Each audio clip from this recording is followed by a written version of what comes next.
Welcome to this course titled IDK, that's designed and produced by GoTeach11. Your journey starts here. In this lesson lab module, you'll learn a technique to help guide students' responses when they're reluctant to participate or when they respond with, I don't know. Your learning will be assessed within the context of a 10-minute mini-lesson. After you pose a question and a student is having difficulties answering, you'll guide the student's thinking using a no opt-out technique. We'll read about the details of the technique in Teach Like a Champion 2.0 and watch a few clips from the Teach Like a Champion video library. Now that we have our focus, know how we'll be assessed, and the materials we'll need, we're ready to illuminate some dim bulbs. Imagine this scenario. You've spent hours planning and prepping for your lesson.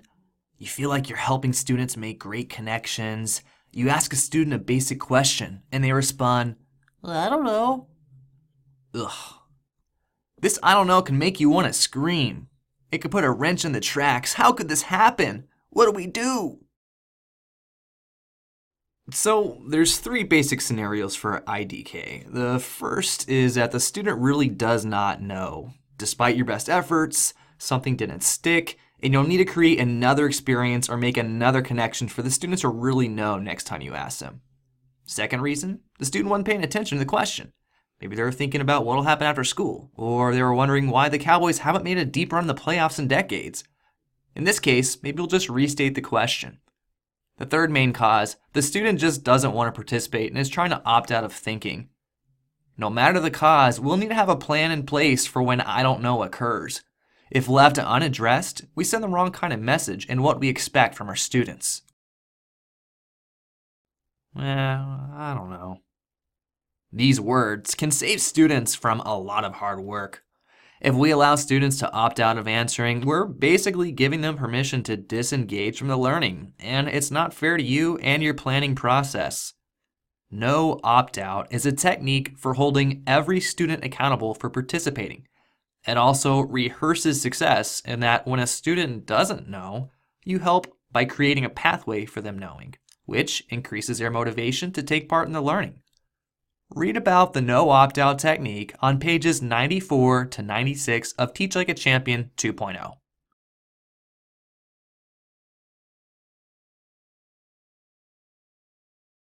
The first basic format for no opt-out is to simply provide the answer to the question and then have the student repeat the answer.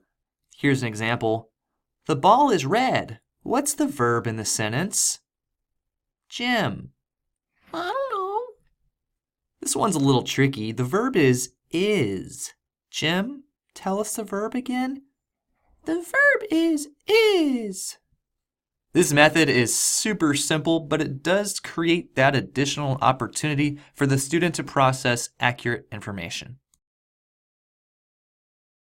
A slight variation is to go to another student to see if he or she can provide the right answer, and then having the original student or students repeat the answer. Following Jim's IDK, the teacher could go to Howard and ask, how would you answer that, Howard? The verb is. Thank you for sharing your answer, Howard. Now you try. Jim, what's the verb? The verb is. Nice, Jim. This one just adds an extra layer of active listening and allows you another data point from an additional student. Now, you're probably thinking, are you guys serious? They're literally just repeating what somebody said. Are we in the business of raising parrots? What's the big deal? Well, having the student repeat what someone just said is actually a real education term, we promise. It's called a teach back. As simple as a teach back is, it still has value in helping hold every student accountable in their learning.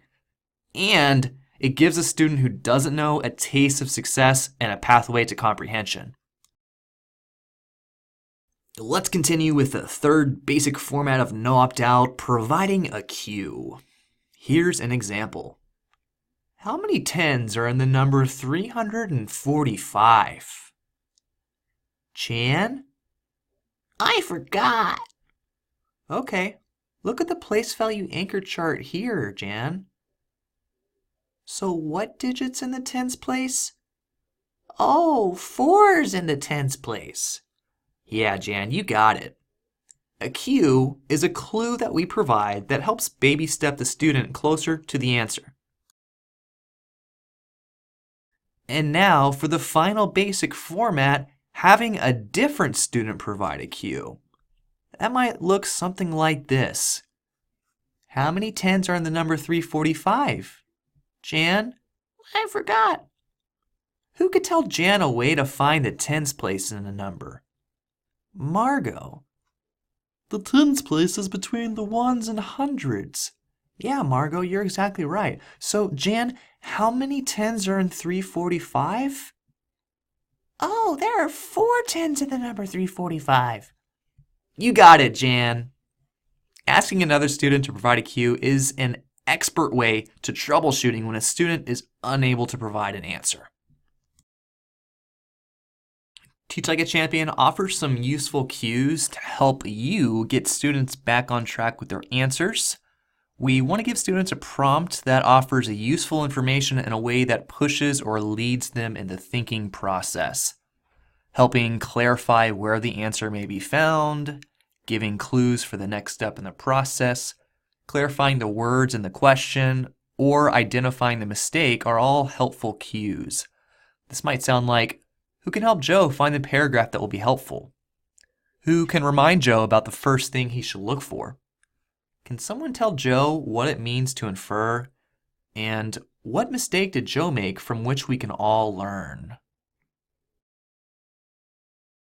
Check out clips 9, 10, and 12 and my.teachlikeachampion.com to see no opt-out in action. These clips are good models for what your mini lesson could look like, where you're leading a discussion based off a text and then checking for understanding with pre-planned questions. As you watch, try to identify how the teachers helped guide students' thinking and consider how you'll do the same with your own mini lesson.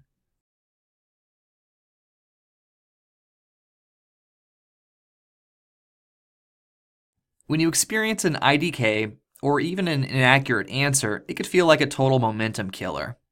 Going through the no opt-out process takes time. Ultimately, we have to find a balance between how much time we spend checking for understanding and moving ahead in the curriculum. One tip is that the closer the question is in relation to meeting the daily objective, the more time you should spend clarifying I don't knows with cues and support from other classmates. The more you practice no opt-out, the more natural it'll become. Another option is to have a procedure in place so students know what to do when they don't know the answer to a question. Having a poster on your walls with similar information to what's on the screen can definitely help support students when they don't know the answer. Using stems like, can I ask someone else for help? Where can I look for more information? Can I have some more time to think? Can you repeat the question? And can you ask it a different way? With a plan in place, students take more ownership when they don't know an answer to a question, and you can help them develop schema for knowing how to find help. In your mini lesson, you're guaranteed to either experience an I don't know response or a student who's reluctant to participate. But what can we do to avoid these I don't know statements?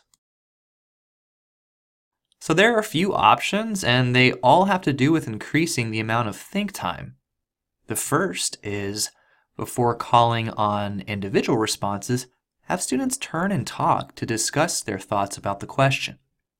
Additionally, having students write first before calling for responses can provide extra opportunities to think and construct their response.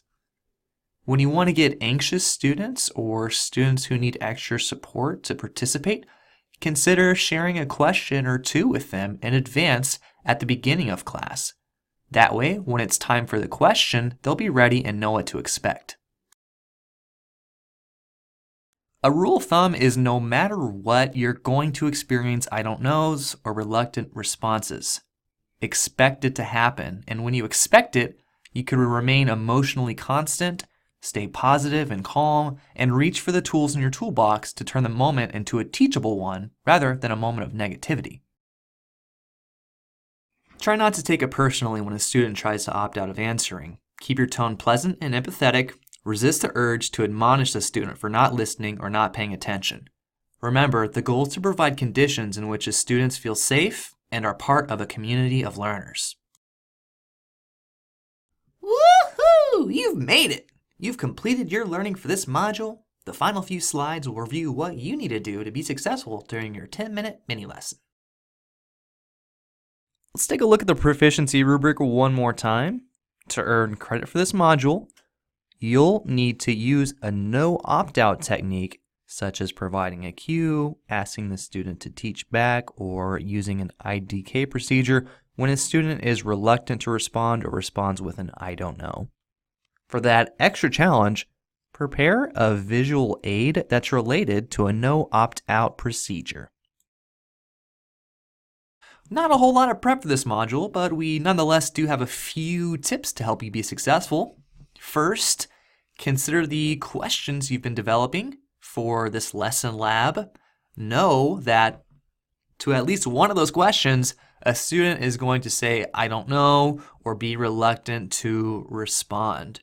What you can do is, for each question, brainstorm cues that could help lead students to providing an accurate response. Thanks for watching this module titled IDK that was designed and produced by GoTeach11. Good luck, and feel free to review this video at any time as you prepare for your upcoming mini lesson. This video referred to content from Teach Like a Champion 2.0. Images were downloaded from 123RF and Pixabay.